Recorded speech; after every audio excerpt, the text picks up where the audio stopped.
nova saga de Cavaleiros do Zodíaco após 40 anos e Masami Kurumada já tá fazendo isso pra nós. Fica nesse vídeo pra você entender o que tá acontecendo, o que rolou e se é verdade isso.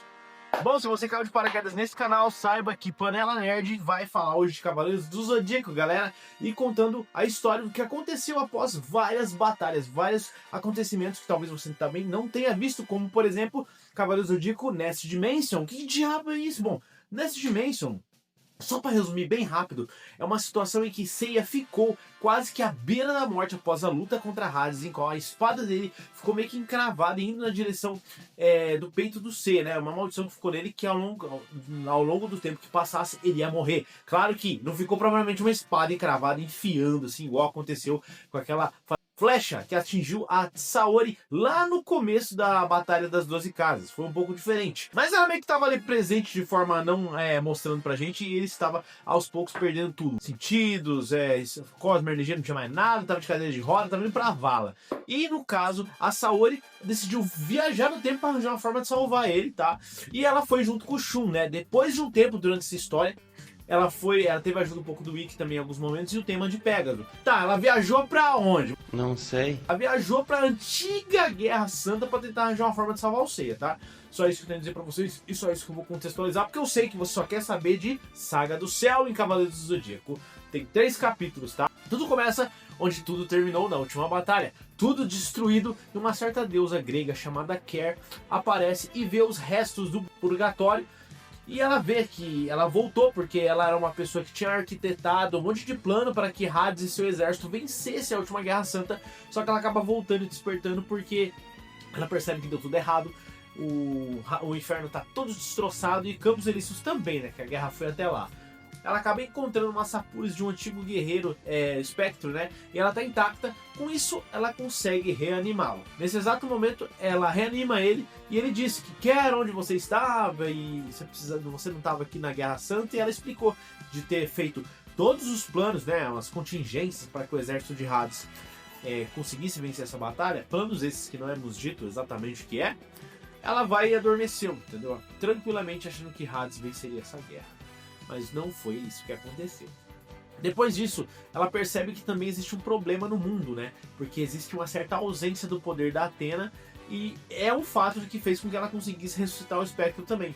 Com isso, ela tem uma esperança de que possa ressuscitar os antigos guerreiros espectros de Hades novamente, já que o poder que selava esses espectros está mais fraco, e de uma forma acabar com a Athena antes que ela renasça, redesperte novamente, né? Porque o receptáculo da Athena na Terra, que é a Saori Kido, ela meio que está totalmente sem memória do que aconteceu, né? Ela até aparece nos escombros lá do santuário.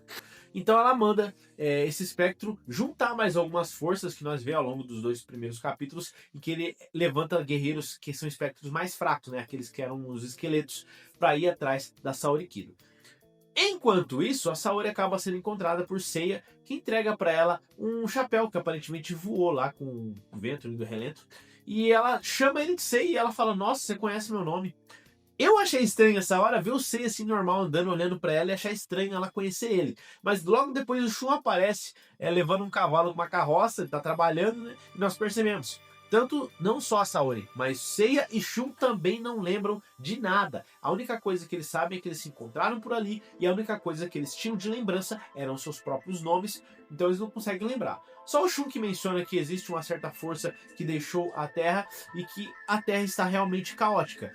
Comprovando isso, que a gente vê pessoas pedindo comida em volta deles ali, que parece que tipo, um monte de mendigo tá em volta do Seiya. Uma hora ele manda eles irem embora ali, e eles comentam sobre isso, da Terra estar numa situação bem caótica e muitas pessoas maléficas estarem espalhadas no mundo.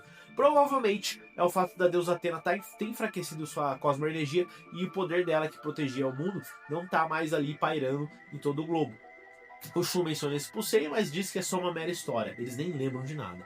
Mas a Saori continua tendo um pouco de lembranças, uns vislumbres bem rápidos. Quando ela falou Seiya, ela lembrou. Quando ela lembra de várias coisas que a gente vê contextualizado em umas artes atrás dela. Isso é muito bacana. Depois disso, nós vemos que o Seiya volta para casa dele e a Seika tá com o Seiya aí novamente. Comendo, desfrutando de um alimento ali que a Seika preparou pro Seiya, o Seiya menciona que encontrou uma garota que sabia o nome dele.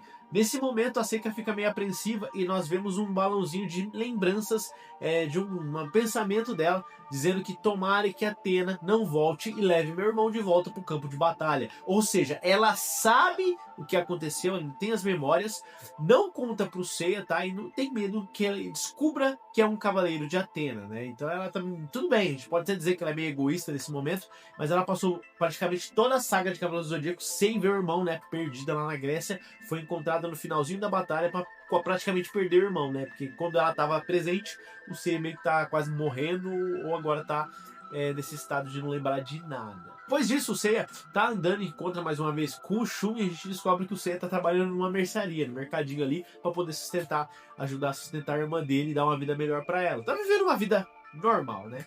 Mas eles se despertam por uns gritos, ficam atentos por ali e correm para ajudar aquela garota, que é a Saori, e descobrem que ela está cercada mais por aquelas pessoas que estão pedindo comida, esmola e tudo mais. Mas uma luz que é emitida do corpo da garota, mas uma luz que é emitida do corpo da Saori faz com que eles se dispersem, se afastem de forma mais pacífica. Então nesse momento eles estão conversando ali quando aparecem os espectros, né? Ah, o Hades caiu de raiva. Em todo caso, os espectros aparecem e falam que vão levar a garota com eles, senão ela vai falecer ali. O Seiya, né, como bom moço, vai lá, meio que tenta impedir eles e toma um soco na cara, meio que... Só que quando ele ia tomar esse soco na cara, ele desvia rápido e pensa, nossa, eu sou rápido assim. Cai um, vem outro. Em todo caso, nós vemos que... Os caras percebem que o garoto tem uma certa agilidade, tentaram pegar o Shun também, mas o Seiya começa a desviar e começa a desferir golpes de volta com eles. Cara, eu imagino nesse momento uma das trilhas sonoras clássicas tocando e a Cosmo Energia vindo nele, assim. Que é muito legal essa parte. E até uma frase, alguém fala Cosmo Energia, que ele percebe que tá vindo, o Seiya percebe que tem uma energia crescendo cada vez mais dentro dele, queimando, ele fala, cara, que é isso? Mas que estranho. Aí alguma voz fala, Cosmo Energia. E ele fala... Cosmo Energia, que voz é? Sim, Cosmo Energia. Você, lembre-se, você tem que se lembrar. Você era o Cavaleiro de Pégaso. Cara, esse momento do terceiro capítulo, que eu já tô falando pra vocês, é muito legal. Porque ao mesmo tempo que o Seiya tá assim, vem uma lembrança dele, vestido do trajado da armadura de Pégaso. E atrás dele tá o testamento do Aioros, né? Que era de proteger a Athena. Aos jovens que aqui chegarem, confiarei a Athena aos seus cuidados. Cara, isso é muito legal. Então, eu acredito que nesse momento poderia ser as lembranças da voz da Marin falando na cabeça dele, né? Que ela sempre aparecia nos momentos mais de dificuldade dele, dando esses conselhos. E assim que acaba o capítulo 3 de Cavaleiros do Zodíaco, Saga do Céu. Cara, eu não sei o que vai acontecer nessa Saga do Céu, se o céu de Dragon Ball vai aparecer, ou simplesmente o que mais vai acontecer. Porque, pelo que nós vemos... Tanto após a guerra de Hades, o pessoal tá lutando à torta direita para tentar não deixar outra Guerra Santa vir. Porque, pela ordem dos fatores, eram para os espectros ficarem selados, passarem certos anos para poder voltar.